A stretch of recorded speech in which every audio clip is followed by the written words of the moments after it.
बहुत कम लोगों को पता है कि उन्होंने आगरा से एलएलबी की थी, क्योंकि लाहौर में जब उन्होंने एडमिशन लिया तो वहाँ प्लेग फैल गया था और हरियाणा में भी प्लेग फैला हुआ था। जी। तो फिर वो आगरा जाके उन्होंने एलएलबी की, ऐसा इस किताब में लिखा हुआ है जो चौधरी छोटूराम जी पे है। और आगरा के दो मशहूर किस्सों का जिक्र इस किताब में है जी। एक तो दो भाई एक ही मुकदमे में अभियुक्त थे और ऐसा लग रहा था कि उनके बचने की कोई उम्मीद नहीं है। सेक्शन 110 में मुकदमा दर्ज सेक्शन 110 में मुकदमा दर्ज था जी। और उन्होंने तैयारी की और वो उस केस में जीत गए, तो आगरा में बहुत उनका नाम हो गया था। और एक दूसरा केस उन्होंने लड़ा जिसमें 3 मुखबिर तो सरकारी गवाह बन चुके थे और सेशन कोर्ट में यह मामला था। और नए नए वकील सेशन कोर्ट में जाने की हिम्मत नहीं कर पाते थे, लेकिन वो सेशन कोर्ट में न केवल गए बल्कि उनको अभियुक्तों को बरी करवा दिया। तो क्रिमिनल लॉयर की प्रैक्टिस में चौधरी छोटूराम जी के आगरा में बहुत नाम कमाया, लेकिन वो रोहतक क्यों आए? देखिए, आगरा, मथुरा और अलीगढ़ जो ब्रिज का क्षेत्र है, समय ने, नियति ने उनको वहाँ भेजा। कोई योजना रहती नहीं थी किस चीज़ की। ये वो क्षेत्र है जो जाट बहुल क्षेत्र है आज की डेट में भी, ब्रिज का। और वहाँ जब उन्होंने ये प्रैक्टिस करी 4 साल के करीब लगभग, ऐसा नहीं है कि वो 4 साल वहीं रहे हैं, रोहतक आ गए थे 1912 में। और वकीलों का काम ऐसा होता है कि जब पेशी वगैरह होगी तो वहाँ चले जाएंगे। तो वो 4 साल लगभग वहाँ भी सक्रिय रहे, उस वक्त रोहतक में भी सक्रिय रहे थे वो। और वहाँ उनको बहुत नाम मिला। एक तो जो 2 केसेस आपने बताए, इनकी बड़ी चर्चा वहाँ सब में होगी।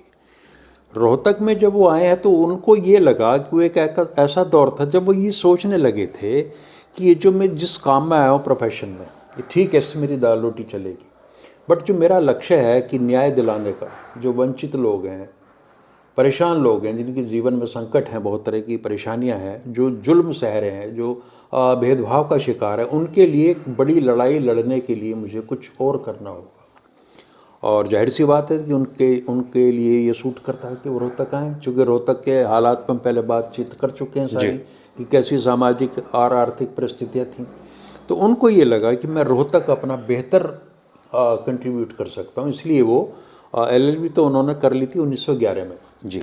तो वो यहाँ पे आए सितंबर 1912 में रोहतक में आए। तो एक तरीके से वो थे ही रोहतक के, लेकिन रोहतक से जो उनका पुनरागमन हुआ ये ऐसा हो गया जैसे कृष्ण मथुरा से वृंदावन आ रहे हैं ना, तो फिर से वो आ रहे हैं उठा के रोहतक में। और अक्टूबर 1912 में उन्होंने रोहतक में प्रैक्टिस शुरू की जी। लेकिन उनसे पहले चौधरी लालचंद जुलाई 1912 में प्रैक्टिस करते थे यहाँ। वो रेवेन्यू ऑफिसर यानी तहसीलदार भी रह चुके थे। इन दोनों की लगभग कुछ महीने बाद में पार्टनरशिप हो गई। अच्छा जी। ज्वाइंट में प्रैक्टिस की है।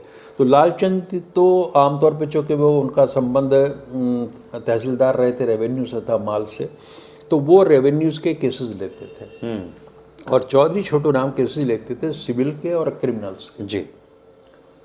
अब रोहतक जो आया, ठीक है, वो वकालत करने आए थे, लेकिन यहाँ उनके पास बहुत बड़ा एजेंडा था। कई मोर्चों पे चौधरी छोटूराम सक्रिय हुए, उनका मैं जिक्र करूं, वकालत तो था ही, उसके अलावा शिक्षा के क्षेत्र में, चूँकि 1913 में यहाँ जाट स्कूल की स्थापना पड़ी, तो उसकी स्थापना में उनकी बहुत बड़ी भूमिका रही। दूसरे, यहाँ जो अफसरशाही का भ्रष्टाचार था, अंग्रेजी सरकार थी और डिप्टी कमिश्नर तक के खिलाफ वो खड़े हो गए। यहाँ जो है ना 3 डिप्टी कमिश्नर उस समय, एक किल्बर्ट थे, उसके बाद में हरकोर्ट थे, एक बॉलस्टर थे। बॉलस्टर से तो उनके बहुत संबंध बहुत ज़्यादा खराब रहे और वो इस हद पे उतर आया था कि इनका और कई वकील थे जिनका लाइसेंस वो रद्द कराना चाह रहा था और देश निकाला करना चाह रहा था। तो ये जो एक आम धारणा है ना कि चौधरी छोटूराम जो है वो अंग्रेजों के समर्थक थे, वो यहीं से टूट जाती है कि बॉलस्टर से उनके रिलेशन बहुत ज़्यादा खराब रहे। हरकोर्ट जो है वो जाहिर सी बात है उनके अच्छे मित्र थे और मित्रता का आधार ये था कि आप ये देखिए, आज से 125 साल पहले कितने लोग होंगे जो फ्लुएंटली अंग्रेजी में बात कर लेंगे और एडवोकेट होंगे, दलील देंगे, तर्क देंगे। और अंग्रेज व्यवस्था ये चाहती थी कि हमें आप कुछ भी गलत हो रहा है आप तर्क दे के समझाइए कि क्यों गलत हो रहा है। अगर उसकी कोई रेमेडी निकलेगी लीगल फ्रेमवर्क में तो हम उसको निकाल लेंगे। तो चौधरी लालचंद के संबंध तो और तरीके के थे, चूँकि वो रेवेन्यू ऑफिसर रहे थे और फ्यूडल सोच के आदमी थे। तो उनके रिलेशन और तरीके के थे, अमीर आदमी भी थे। चौधरी छोटू राम केवल अपने टैलेंट के बेस पर जो उस समय के ब्यूरोक्रेट्स थे, टॉप ब्यूरोक्रेट्स, उनसे उन्होंने अपने रिलेशन बनाए। उनमें एक हरकोर्ट थे उस समय डिप्टी कमिश्नर, उनसे उनके बड़े अच्छे रिलेशन और बड़ा लंबा चौड़ा उनके बीच में पत्र व्यवहार भी है। आप कभी मौका मिले और दर्शक भी हमारे जो इस चीज़ में रुचि रखते हैं, तो एक चौधरी माधो सिंह मलिक को उन्होंने बहुत सारे पत्र लिखे चौधरी छोटू राम ने। पूरी एक किताब है छोटू राम वेलफेयर सोसाइटी के से प्रकाशित हुई है। तो उन लेटर्स का अगर आप अध्ययन करोगे तो बहुत सारी चीज़ों का पता चलेगा कि अंग्रेज अफसर किस तरह से बातचीत करते थे उनसे, और चौधरी छोटू राम किन चीज़ों की पैरवी करते थे। तो उस समय का जो तत्कालीन एक वातावरण है, जो दृश्य है, उसकी जानकारी लोगों को मिलेगी। तो ये इनकी पार्टनरशिप, चौधरी लालचंद और चौधरी छोटू राम की पार्टनरशिप करीब 9 साल चली जी, 8.5-9 साल तक। और उसके बाद में दोनों के संबंध कुछ हद तक खराब भी हुए। तो ये जो 1912 से लेके 1921 तक का पीरियड है, यही चौधरी छोटू राम की वकालत का पीरियड है। वकालत के साथ साथ जो यहाँ जैसे वो कोर्ट में आ गए, यहाँ उन्होंने व्यवस्था देखी। उनसे पहले जैसा आपने बताया 3 एडवोकेट थे। हाँ, उनसे पहले नवल सिंह थे जो चौधरी रामचंद्र, हाँ चौधरी रामचंद्र दूसरे, चौधरी नवल सिंह दूसरे जी, और चौधरी लालचंद और चौधरी लालचंद चौधरी छोटू राम चौथे वकील थे। तो नवल सिंह एक्चुअली वो दिल्ली के रहने वाले थे जी। और जब उन्होंने यहाँ का माहौल देखा, यहाँ का कचहरी का, अब देखिए बाकी वकील जो हैं वो बनिया हैं या कायस्थ हैं या ब्राह्मण हैं, यानी सो कॉल्ड अपर स्टेटस से आने वाले लोग थे। और जाट कम्युनिटी यहाँ संख्या तो बहुत ज़्यादा थी, लेकिन वकील बहुत कम थे। तो एक यहाँ का जो माहौल चौधरी छोटू राम ने देखा कि जो पहले वकील थे, अन्य जातियों के वकील थे, वो जो गांव वाले जो क्लाइंट आते थे उनके साथ ठीक से व्यवहार, शहरी वकील थे, देहातियों को पसंद नहीं करते। शहरी वकील देहाती लोगों को पसंद नहीं करते थे, जबकि छोटू राम कहते हैं कि तुम्हें तो रोजी रोटी इनसे मिलती है। उनको सामने दरी पे भी नहीं बैठने दिया जाता था। दरी भी नहीं थी, मूढ़े वगैरह का तो सवाल ही नहीं उठता। उसके अलावा चौधरी छोटू राम ने नई परंपरा शुरू करी और एक स्थिति ऐसी आई कि कोई लोग आए हुए थे और चौधरी छोटू राम वहाँ बैठ के दरी बिछा के उनके साथ हुक्का पीने बैठ गए। तो इस पे उन्होंने बड़ी आपत्ति की। शहरी वकीलों ने कहा कि भाई ये तो जो है बहुत ही ऐसी परंपरा पड़ जाएगी कि कल के दिन कोई भी आकर हमारे साथ ही बैठेगा। और उन्होंने कहा कि 2 धेले के जो देहाती हैं, गंवार हैं, वो हमारे साथ बैठेंगे अब। जी। तो उन वकीलों ने, शहरी वकीलों ने 2 लोग डिप्यूट किए।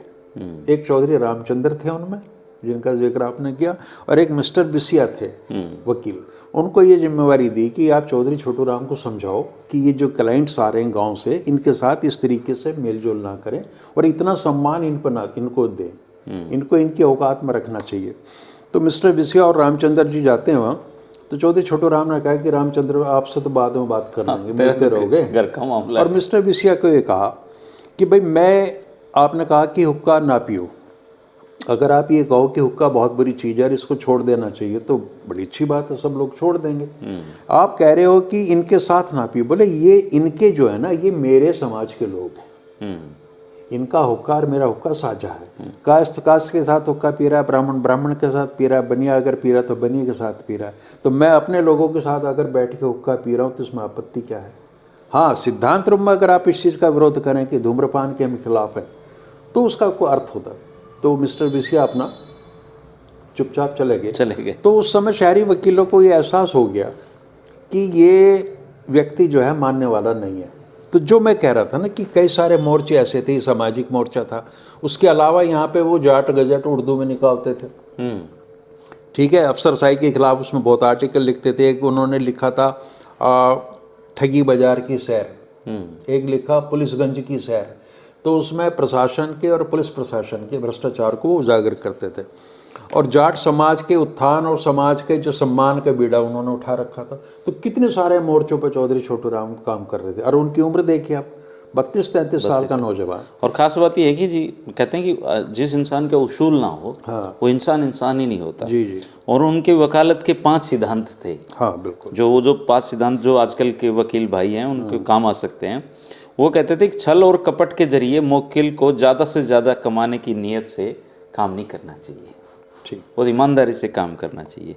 अपने मुवक्किल को जिताने के लिए उसके केस का पूरा अध्ययन करना चाहिए और इतनी लगन और बुद्धिमत्ता से पैरवी करनी की कोशिश करनी चाहिए कि मुवक्किल हार भी जाए तो उसके मुंह से यह निकले कि बेचारे वकील ने तो कोई कसर नहीं छोड़ी। और यदि कोई शख्स पूर्ण अन्याय पर कमर बांधकर विपक्षी नुकसान पहुंचाने पर उतारू हो तो उसे राजीनामे के लिए तैयार किया जाए, और यदि वह ऐसा न करे तो जिताने की असमर्थता जाहिर कर दी जाए और उसका केस ना लिया जाए। कोई आदमी केवल स्पष्ट मशवरा लेना चाहे तो उसे पैसे नहीं लेने चाहिए, सलाह मुफ्त में देनी चाहिए। और मुवक्किलों का पूर्ण सम्मान होना चाहिए, उनके साथ प्रेम और इज्जत की बोलचाल हो, और वक्त बेवक्त अगर उसको ठहरना हो तो आपके घर में उसकी व्यवस्था होनी चाहिए। और 1912 में चौधरी छोटूराम ने रोहतक में किराए का मकान लेके वकालत शुरू की थी जी। तो जो लोग सोचते हैं कि पैसे थे उनके पास, पैसे वैसे नहीं थे उनके पास। हाँ देखो, उस समय जब इनकी वकालत शुरू हुई थी, मैंने कहीं पढ़ा था इसी किताब में कि 15,000 रुपये सालाना इनकम थी चौधरी लालचंद की जी। और जब पार्टनरशिप में दोनों की वकालत आ गई तो 20,000 के करीब पैसे आ गए, आमदनी होने लगी थी। और वो भी कहते हैं कि वो क्लाइंट्स के इधर उधर खर्चे में शुरू हो जाते थे। अच्छा, चौधरी लालचंद जो है वो आप देखिए 1913 में वकालत शुरू और 1915 में वो पंजाब काउंसिल में नॉमिनेट हो गए थे जी।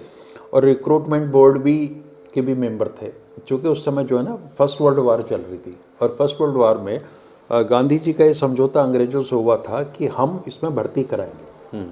बहुत लोग नहीं जानते होंगे महात्मा गांधी ने भी प्रथम विश्व युद्ध में भर्ती कराई है और उनको भी हिंद केसरी का अवार्ड मिला था। तो जो लोग ये कहते हैं ना कि भाई चौधरी छोटू राम को राव साहब की उपाधि दी गई, तो वो सब ने ली थी।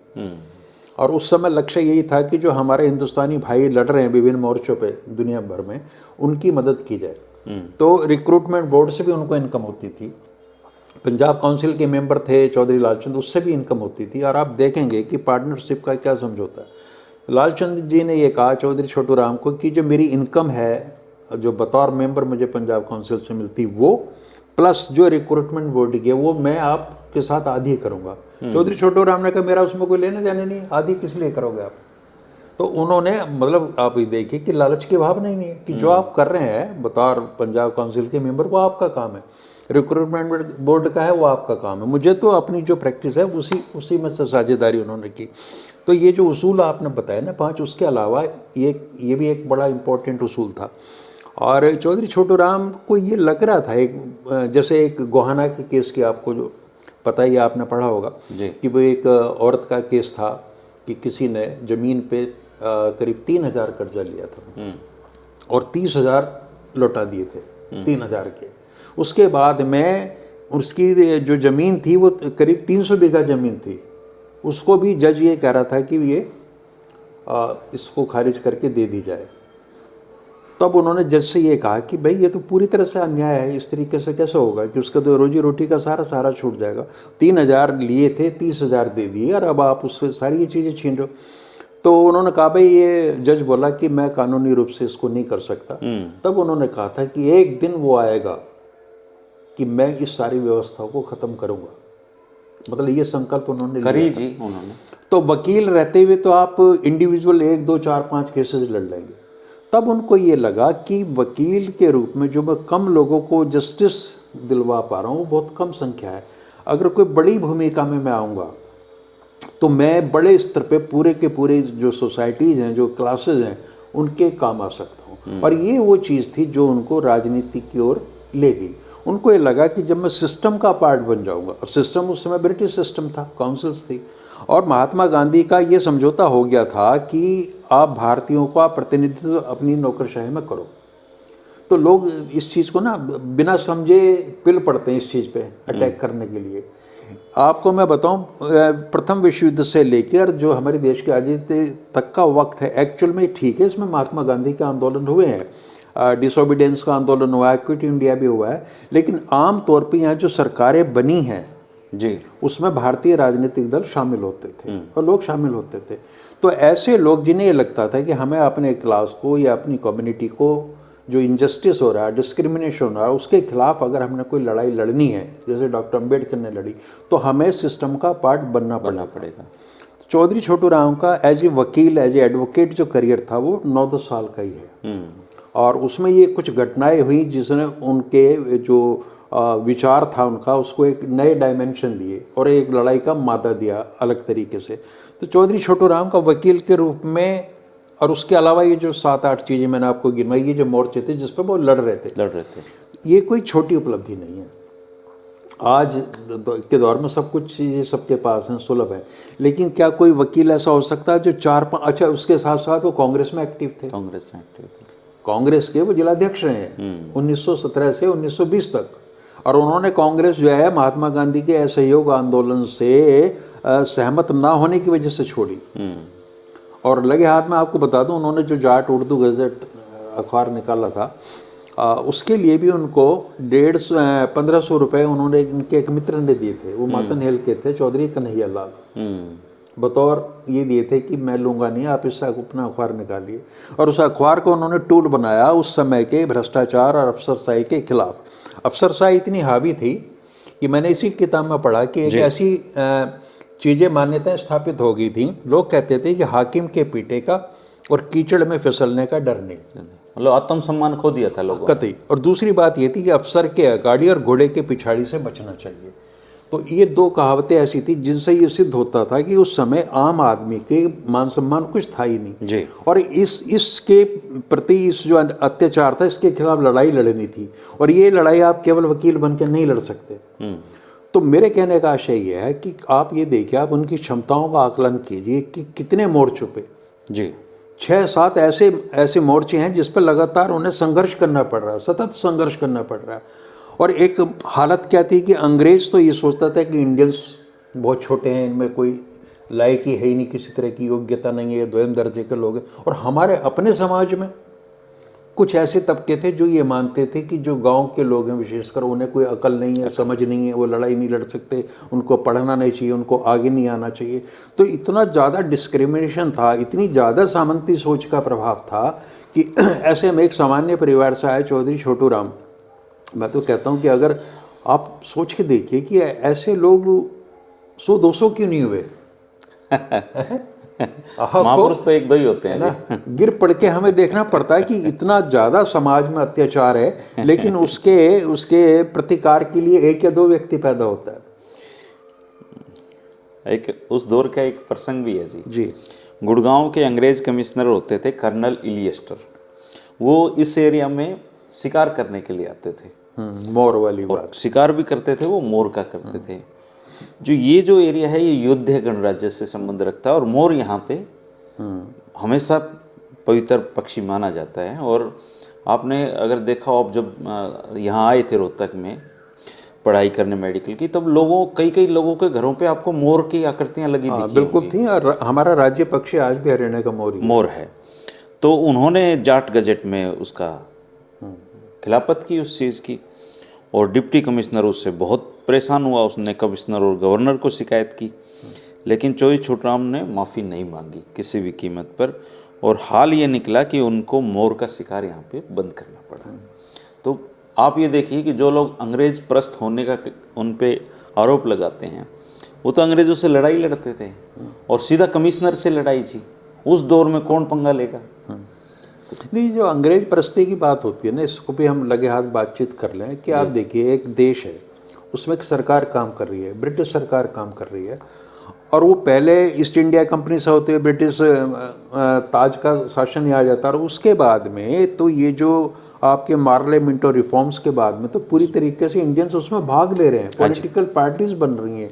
अब अगर कोई पॉलिटिकल पार्टी बनी है और चुनाव के जरिए वो सत्ता में स्थापित हुई है, तो वो कैसे छोड़ देगी अपने काम को। और अगर आप काउंसिल्स में प्रवेश करें या ना करें, इसको लेके कांग्रेस के अंदर बड़ी बहस चली, और मोतीलाल नेहरू और चित्तरंजन दास ने अलग पार्टी बनाई, स्वराज पार्टी, जिसका लक्ष्य ये था कि कांग्रेस अपना आंदोलन करे, वो एक अलग चीज़ है। लेकिन स्वराज पार्टी के रूप में हम काउंसिल्स के चुनाव लड़ेंगे और काउंसिल्स में जाएंगे, चूँकि वहाँ भारतीयों के भविष्य का निर्धारण होता, उनके बारे में नीतियाँ बनती हैं। तो उस समय अगर काउंसिल से आप अलग हो जाते तो वो भी एक मूर्खतापूर्ण बात थी। तो इंडियंस उसमें शामिल हुए, बहुत लोग हुए हैं, सेंट्रल काउंसिल में भी होते थे, स्टेट लेजिस्लेचर में भी होते थे, दुनिया भर के होते थे लोग। तो वहाँ जाके वो भारतीय हितों की रक्षा करते थे। तो ये कहना कि ये अंग्रेज परस्ती है, ऐसा कुछ नहीं है। आप एक सिस्टम है, एक तंत्र है जो बना है आपको रेगुलेट करने के लिए, ब्रिटिश कालीन सब्जेक्ट के लिए, तो उसमें ज़रूरी है कि आपकी भागीदारी हो। और इसके लिए तो बहुत संघर्ष करना पड़ा हमारे नेताओं को, और ये धीरे धीरे सहज भाव से सारी चीज़ें मिली हैं। आपके 1920 के जो चेंजेस हैं वो अलग हैं, उसके बाद में 1937 में तो सरकारें बनी कांग्रेस की यहाँ, बिल्कुल जी। ठीक है ना। तो ये सतही चीज़ें हैं, इस तरह से किसी भी व्यक्तित्व का आप आकलन नहीं कर सकते। और एक और बहुत इंटरेस्टिंग बात है इसमें, जो जाट गजेट अखबार था उसके पहले संपादक थे वो पंडित सुदर्शन थे और दूसरे पंडित बिशंबर शर्मा थे। बिशंबर शर्मा। तो ये जाति पाति का जो आजकल जो जहर नहीं, उसमें एक और इंटरेस्टिंग बात है, पंडित श्रीराम शर्मा जो उनके ध्रुव विरोधी थे चौधरी छोटू राम के, उनके पिताजी थे बिशंबर शर्मा जी। और बताओ वो उनके अखबार का संपादन करते थे। उनके अखबार का संपादन करते थे पंडित श्रीराम शर्मा के पिता। और कितना तीखा लिखते थे वो उस समय। हाँ, आप ये देखिए। तो ये कहना कि इस तरह की छोटी बातें में हमें नहीं उलझना चाहिए। ठीक है, कोई भी आदमी, इसी किताब में मैं पढ़ रहा था, रघुवीर शास्त्री जी लिख रहे हैं कि कोई भी सर्वगुण संपन्न नहीं होता है, और इसी से स्वभाव बनता है कि आप में गुण भी होते हैं और अवगुण भी होते हैं, और ये हर व्यक्ति में होते हैं। हमारा ध्यान इस तरफ होना चाहिए कि एक सार्वजनिक जीवन में आने के बाद किसी व्यक्ति ने समाज के लिए क्या योगदान दिया, और वो योगदान देते हुए वो कितने उसके प्रति ईमानदार थे। ये सारी चीज़ें, तो कितना बड़ा व्यक्तित्व इस दुनिया में हुआ हो, चाहे अवतार के रूप में आए हो, अवतारों पे भी आप उंगली उठाएंगे, वो राम पे भी उठी हैं, कृष्ण पे भी उठी हैं, सब पर उठी है, महात्मा गांधी पे भी उठी है। तो इन चीज़ों से इतर हमें ये सोचना चाहिए, तब जाके एक आदर्श समाज की जो एक आदर्श सोच होती है तब उसका निर्माण होता है जी। तो चौधरी छोटू राम ने एज एन एडवोकेट जो यहाँ 8-9 साल काम किया और आगरा में 4 साल किया, तो उस वक्त में वो नामचीन वकील रहे, और उनके मन में यही था कि जो मैं छोटे स्तर पे अब न्याय दिला पा रहा हूँ, कोई अब मेरे पास आता है उसको मैंने कुछ रेमेडी कर दी, उसका इलाज कर दिया, समाधान कर दिया। लेकिन ऐसे लाखों करोड़ों लोग हैं जो इन्हीं चीज़ों से परेशान हैं। तो इसीलिए आप देखेंगे उनका राजनीति का जो जीवन है, जिसके बारे में हम अगले एपिसोड में चर्चा करेंगे, तो उसमें उन्होंने उन्हीं चीज़ों को उठाया जो उन्होंने वकालत के दौरान समझी थी, चाहे वो किसानों का कर्जा था या उनके बदले में कर्जे के जो उनके साथ अत्याचार होता था, या जो फ्यूडल सिस्टम की कमियां थी, या जो शहर और गांव का भेद था, उसके खिलाफ ही उनकी पूरी राजनीति रही है। जी। एक दो प्रसंग और भी अगले एपिसोड में जिक्र करेंगे, जैसे चौधरी लालचंद जी से उनकी थोड़ा और एलुब्रेट करेंगे इसको, अगर समय मिल पाए तो। चौधरी लालचंद जो है ना, जैसे चौधरी छोटू राम तो बुनियादी रूप से आर्य समाज से प्रभावित थे, जी, और चौधरी लालचंद देव समाज से प्रभावित थे, और दोनों में एक वक्त ऐसा भी आया कि डिफरेंसेस हो गए, और लोग उन्होंने चौधरी लालचंद ने हरियाणा लीग करके एक पार्टी भी बना दी जी, और एक अखबार भी निकाला था उन्होंने हरियाणा गजट के नाम से। जी। लेकिन वो 1 साल के अंदर ही उनका दोनों चीज़ें खत्म हो गई थी। तो कहीं ना कहीं व्यक्तिगत प्रतिस्पर्धा की भावना रहती है, तो उसका भी नतीजा इन दोनों की दोस्ती पे असर पड़ा उन चीज़ों का। तो ये 10-11 साल जो इनके वकालत के थे दोस्तों, ये बहुत ही निर्णायक साल थे। इन सालों में चौधरी छोटू राम जी ने आम जनता से सीधा कनेक्ट होके ये जाना कि वास्तविक समस्याएं कहाँ पर हैं और किन पर काम करने की ज़रूरत है, किस तरह के कानूनों पे काम करने की ज़रूरत है, और फिर जब वो उनका राजनीतिक जीवन शुरू होता है तो फिर उन्होंने उन चीज़ों पे ध्यान दिया। तो अगले जो वीडियो होगा हम उनके राजनीतिक जीवन पे बात करेंगे और महत्वपूर्ण घटनाओं पे बात करेंगे, और ये जो बातें हो रही थी इसका बेस जो बना है वो ये किताब है चौधरी छोटू राम जी का जीवन चरित्र। इसकी हालत आप देख सकते हैं, 8 रुपये या 6 रुपये कीमत थी सर इसकी। मुझे लगता है ये किसी को इसकी पहल करनी चाहिए, इसको दोबारा से रिप्रिंट कराने की ज़रूरत है। ये चलिए हम लोग ही करते हैं, हम लोग ही करते हैं। चौधरी छोटू राम जी पे ये एक वकील छोटू राम जी कैसे थे उस पर एक वीडियो था। अब राजनीतिक छोटू राम जी कैसे थे उस पर कुछ और वीडियो हम बनाएंगे दोस्तों। इसके अलावा भी हम जो लोग उनके ऊपर काम कर चुके हैं, जो उनके बारे में जानते हैं, किताबें लिख चुके हैं, उन तमाम लोगों से भी मैं बातचीत करता रहूँगा, और चौधरी छोटू राम जी के जीवन के हर एक पहलुओं को आपके सामने लाने की कोशिश रहेगी। आप भी अपने विचार जरूर रखा करें, और अगर ऐसे किसी व्यक्ति को आप जानते हैं जिन्होंने इनके जीवन पर अध्ययन किया है तो आप कमेंट करके उनका नाम बता सकते हैं, उनसे भी बातचीत की जाएगी। वीडियो अच्छा लगा हो तो 2-4 लोगों को शेयर कर दिया करो। पहली बार वीडियो देख रहे हैं तो चैनल को सब्सक्राइब कर लें, और यही सहयोग आपका बहुत है। शुक्रिया, नमस्कार, धन्यवाद। नमस्कार।